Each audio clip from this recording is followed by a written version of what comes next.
Good morning sister. உங்கள் வேதனை எனக்கு புரிகிறது.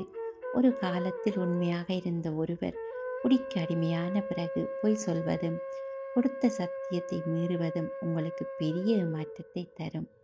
உண்மையைச் சொல்லப் போனால், மதுவுக்கு அடிமையானவர்கள் பொய் சொல்வது உங்களை பழிவாங்க அல்ல, அந்த பழக்கத்தில் இருந்து வெளிவர முடியாமல் அவர்களின் மூளை மதுவையே முதல் தேவையாக மாற்றிக் கொள்வதால் ஏற்படும் விளைவுதான் அது. அவர்களால் திருந்த முடியும், ஆனால் அதற்கு பலமான மன உறுதியும் சில நேரங்களில் மருத்துவ ஆலோசனையும் அவசியம். ஒரு சின்ன கவிதை. முகமூடிக்குள் தொலைந்த முகம். தொடக்கத்தில் நீ அதை அருந்தினாய், இப்போது அது உன்னை அருந்திக் கொண்டிருக்கிறது. முன்பெல்லாம் உன் வார்த்தைகள் வாக்காயிருந்தது, இன்று அவை வெறும் வலிகளாகத்தான் எஞ்சியிருக்கிறது.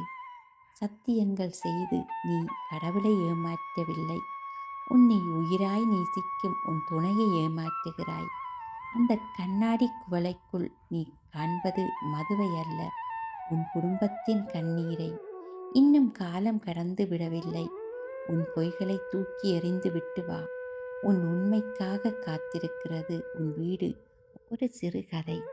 ஒரு வழிப்போக்கன் காட்டில் நடந்து சென்றபோது தரையில் கிடந்த ஒரு கயிற்றை பாம்பு என்று நினைத்து பயந்தான். தன் பயத்தை போக்கிக் கொள்ள ஒரு போதை மருந்து அருந்தினான். இப்போது அவனுக்கு பயம் போய்விட்டது. அவன் தைரியமாக அந்த கயிற்றை மிதித்து கொண்டு நடந்தான். ஆனால் ஒரு நாள் நிஜமாக பாம்பு அவன் காலடியில் இருந்தது. போதையில் இருந்தவன் அது கயிறு என்று நினைத்து அலட்சியமாக இருந்தான். பாம்பு அவனை கடித்தது. அவன் தன் உயிரை காப்பாற்றிக் கொள்ள ஓட நினைத்தான்.